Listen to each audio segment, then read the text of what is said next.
Podcast JB Entrevista. Um bate-papo sobre o mundo corporativo e lideranças empresariais com Andrea Repsol. Boa noite, eu sou Andrea Repsol, presidente do LEAD Rio de Janeiro. Estamos aqui começando mais um JB Entrevista. Temos assim conversas descontraídas com grandes empresários, importantes lideranças do nosso estado. Hoje eu vou ter a honra de receber e bater um papo com a Renata Jordão. A Renata Jordão era uma especialista em PR, diretora de atendimento da Fleshman Hillard, uma das maiores agências de relações públicas do mundo, né? Vocês integram o Grupo Minicom e o Grupo Impress. Queria saber um pouco dessa sua trajetória de jornalista, né? Como é que você chegou a essa trajetória que, aliás, eu acompanho, tenho a honra de acompanhar há alguns anos. Bom, eu me formei em jornalismo pela PUC, aqui no Rio, e uma coisa que eu sabia muito clara, eu queria trabalhar com jornalismo, com comunicação, mas veículo não era algo que chamava minha atenção, o que era muito louco, porque numa época que as pessoas falavam, eu quero ir para o jornal, eu quero ir para a TV, eu quero ir para o rádio, eu falei, eu quero fazer outra coisa. E eu tive uma chance incrível, eu comecei o meu primeiro estágio, que virou o meu primeiro emprego, na Fundação Roberto Marinho. E foi uma escola enorme, a fundação tinha 3 pilares muito claros, que era educação, patrimônio e meio ambiente. Então a gente já trabalhava, estou falando isso da década de 90. Super atuais, né? Super atuais, com projetos incríveis e utilizando o rádio e a televisão para levar essas mensagens. Então a gente já tinha TV Escola, a Fundação fez o Telecurso 2000, os projetos de patrimônio incríveis em diversas cidades do Brasil. Então eu tive realmente uma escola muito forte, onde você tinha pilares e valores muito claros ali. Então quando eu migrei, depois de muitos anos, da Fundação Roberto Marinho para o Grupo Impress, aí eu fui trabalhar efetivamente com clientes, com empresas, com outros, digamos, outros temas. Eu sempre tive muito claro essa questão, qual é o valor, qual é o propósito, qual é o legado que essa ativação deixa. Então, para mim, foi muito natural começar a trabalhar a questão de imagem, de reputação, porque a minha escola principal de trabalho veio desses pilares, né? E aí eu engatei no Grupo Impress, eu estou no Grupo Impress até hoje, já tem 25 anos. Imagem e reputação, mais do que nunca, são os valores mais importantes, acho, para as empresas, não é isso? Sim, durante muito tempo a pessoa falava assim, reputação é algo importante, mas não é palpável, você não consegue pôr um valor numérico. Cada vez mais você vê que a reputação tem um valor numérico, sim, e muito alto, sobretudo nas empresas com capital aberto, você vê a volatilidade das ações com base em questões reputacionais, em questões de imagem, né? Cada vez mais a pessoa quer saber exatamente como você é, como você se comporta, quais são os seus valores, como seus executivos, eles efetivamente comungam e vivenciam tudo aquilo que a empresa traz no seu DNA, né? E reputação nada mais é de como você percebe uma marca, um produto ou serviço. E não é simplesmente como a empresa fala dela mesma, né? Ela pode falar o que for, mas a reputação é como ela é percebida. E cada vez mais as pessoas estão questionando a veracidade e a autenticidade do que as marcas e as empresas falam. Principalmente as novas gerações, né, de consumidores e tudo, eles estão muito atentos, né, cada vez mais. Houve uma mudança, eu acho que talvez esses últimos anos de pandemia também aceleraram um pouco isso, né? Você tem dois pontos muito importantes. Você tem uma geração de millennials que ela quebra com vários conceitos que você vinha ao longo do tempo. E você descobre que durante muito tempo empresas falavam assim, nosso objetivo é ser sustentável.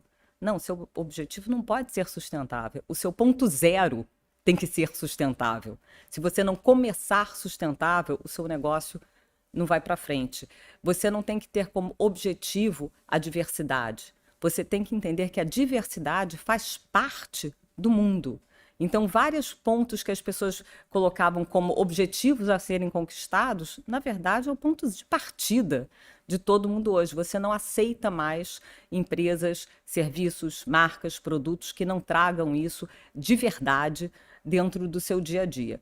E com a pandemia isso ficou muito claro quando você passa a querer comprar de empresas que cuidaram dos seus funcionários. Você passa a querer comprar de empresas que realizaram projetos para a população em geral, sem fazer distinção de local, de bairro, de idade, se é meu consumidor ou não, né? Você passa a querer ajudar quem ajudou todos a todos a sobreviver a esse momento. Então, isso é uma coisa que vai para ficar, né? Mesmo hoje que a gente já está num novo cenário, você começa a questionar o que essa empresa fez naquele período, como ela ajudou, o que ela doou, e o que ela incentivou os seus funcionários e os seus consumidores a doar também, né? Então, isso realmente é algo que a gente brinca, se houve alguma coisa importante de valor nessa pandemia, foi a gente parar para repensar muitos conceitos. E esse vai ficar para sempre. Com certeza, acho que hoje as pessoas estão muito mais atentas, né? Quando elas têm que fazer uma escolha, elas vão escolher uma empresa que realmente esteja dentro do propósito da própria pessoa. Isso é muito bom, né? E isso cada vez tem que ser mais trabalhado pela comunicação, né? Cada vez mais pela comunicação, tanto externa como interna também. As pessoas acabam falando a comunicação para fora. Tem a comunicação para dentro. O seu funcionário, o principal embaixador. E a sua liderança, ela tem que estar totalmente alinhada com os seus valores, com os seus princípios, com os seus propósitos, com o que a empresa diz que é importante nesse mundo. Então, cada vez mais você questiona também se as lideranças realmente vivenciam aquilo que a marca traz dentro do DNA dela. Esse é um ponto extremamente importante. Vamos falar um pouco da sua experiência em grandes acontecimentos, grandes shows, né? Porque você tem aí um histórico profissional trabalhando desde Rock in Rio e tantos outros shows imensos aí. Como é que é essa história? Como é que é conseguir dominar esse mercado? Eu brinco muito assim, se alguém falar o que você mais ama fazer na vida, evento, cultura, entretenimento, qualquer coisa que mexa muito com o público e com o público grande. É um desafio muito grande, porque quem trabalha em evento sabe que é cada dia uma alegria, a cada momento é uma surpresa nova, né? Um risco, né? É um risco, é uma surpresa, e a cada Desafios. surpresa que aparece, você vai adequando, vai passando, e a gente fala assim, não é para ser perfeito, é para funcionar bem. E é para o público aproveitar muito. Para o público, para quem trabalha, e no caso de shows e festivais, para quem está no palco também, porque assim, o artista tem que aproveitar de estar ali, e o público tem que dizer para ele que está aproveitando o máximo estar ali naquele momento, né? Mas aí, sim, trabalhei muito com feiras, Bienal do Livro foi uma escola enorme para mim, trabalhei com feiras profissionais, mas realmente, feira de arte, festival de música é algo que, assim, a gente passou ano sonhando o dia que vai começar o próximo. Muito bom isso, né? E você trabalha exatamente nessa interseção, né, entre como é que a marca pode mudar. Você consegue fazer um trabalho de uma mudança cultural dentro de uma empresa? Você acha que isso é possível, mudar um propósito, uma cultura, levantar esses pontos começando dos líderes, né, como você falou? Na verdade, o que a gente fala assim, a empresa tem o seu propósito e muitas vezes ela não vivencia e não coloca na prática. Valores e propósitos não necessariamente são a mesma coisa. E a gente tem que cada vez mais reforçar que aquilo é a base da existência da empresa. Aquilo é o que faz ela ser verdadeira. Quando a gente fala dessa interseção entre marca e reputação, traduzindo muito claramente, a expectativa e a realidade, né? O que você espera da marca e da empresa e, na verdade, o que você encontra, qual é a sua experiência naquele momento. E isso não é somente em um ponto de contato, né? A gente tem uma metodologia própria na Flashman, que a gente chama de Authenticity Gap, e que ela analisa, na verdade, 9 pontos para entender exatamente qual é esse cenário, né? Onde é que está os pontos de contato, onde falta melhorar, onde não está sendo percebido. Porque muitas vezes as empresas fazem projetos incríveis e que não são percebidos. E aí, assim, não é percebido porque a comunicação é ruim ou porque simplesmente não foi comunicado. Ou porque são projetos que não têm nada a ver com aquela marca. E podem ser incríveis, mas não tem nada a ver com aquela marca, com o que ela faz, né? Hoje, 57% da percepção que você tem sobre uma marca, um serviço, um produto, não é aquele serviço final que você recebe. Na verdade, é o impacto dela no planeta e na comunidade e na sociedade. 43% é o serviço final, mas mais da metade não é. Então, e isso está crescendo a cada ano, essa diferença. É impressionante isso. Por isso você vê, não é só o serviço. Como é que você cuida do seu funcionário? Quais são os seus projetos de sustentabilidade? Quais são os projetos da comunidade? Como você trabalha de forma ética? Como você segue os valores? se a sua liderança ela se posiciona não somente sobre o seu produto e serviço para venda, mas como ela se posiciona frente a todos os temas que afetam o funcionário dela e o consumidor dela. Né? Hoje não tem mais essa barreira, só falo sobre o meu produto, não.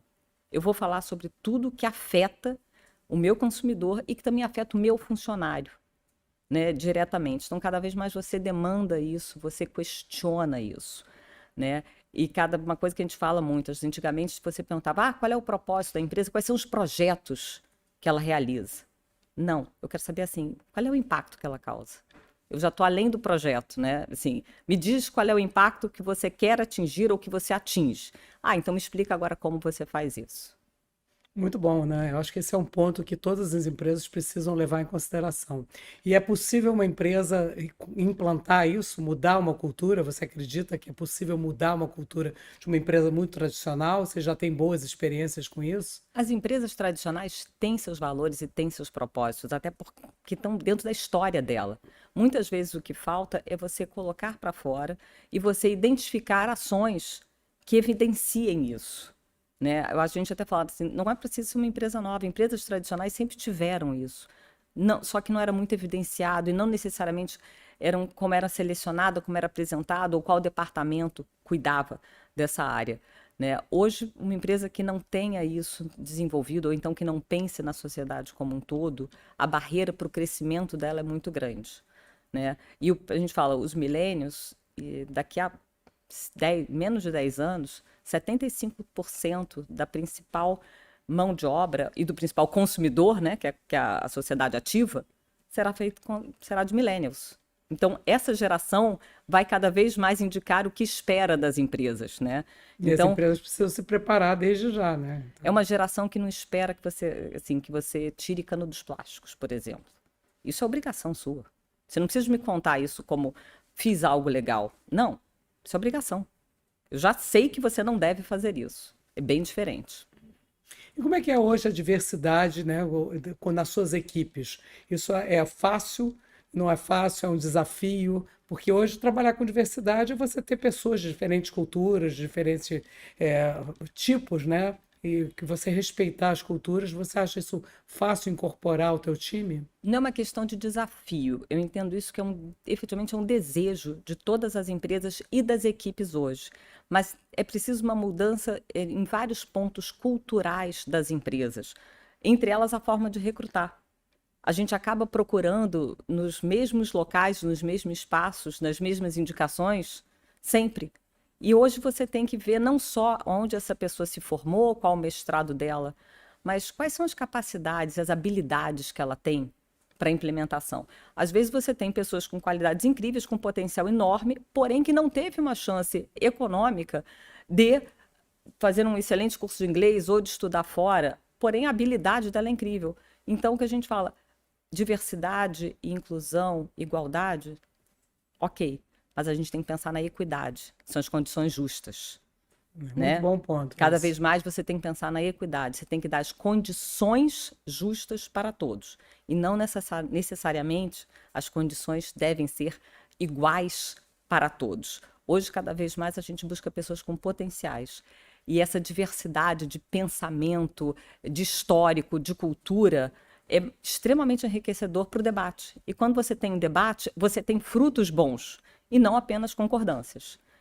Mas a equidade é o que eu falo, assim, o pessoal fala, diversidade, inclusão, igualdade, eu falei, não, gente, equidade para ter diversidade, inclusão e igualdade. Muito bem colocado esse ponto, Renata, eu concordo plenamente, acho que todo mundo tem que estar atento, né? Porque o discurso é mais fácil do que a execução, né? Quais são as suas dicas para novos jornalistas que desejem empreender por essa área empresarial, fazer essa carreira? Bom, primeiro ponto, assim, pesquisem muito, área de dados, área de inteligência, área de análise. Não existe mais aquela coisa, eu acho, eu acredito, acho que vai ser. Você tem hoje uma diversidade de dados enorme. Agora, ter muitos dados não quer dizer que você tem boa informação. Você precisa cada vez entender mais como utilizar os dados a seu favor, como transformar isso em ideias, em insights, em plataformas que você vai poder levar adiante. Não tem mais aquela Óbvio que tem uma questão de intuição, de conhecimento, mas cada vez mais você pode usar dados a seu favor e partir desse princípio, porque você tem uma rede enorme onde as coisas estão sendo conversadas, discutidas, e você capta respostas incríveis ali, comportamentais. E aí você vai partir em cima do comportamento. Não existe mais, vou criar o desejo, vou criar a necessidade. Você tem que entender a real necessidade das pessoas para trazer algo diferente, novo e que faça sentido para elas. Muito bom. Conversa com Renata Jordão, diretora da Flashman Hillard, uma agência de comunicação internacional. Renata, foi super rico. Muito obrigada pela sua participação. Então, ótimo, que ótimo. Então, adorei participar, muito obrigada. E qualquer coisa que queiram saber de novo, de mais informações, estamos à disposição. Maravilha.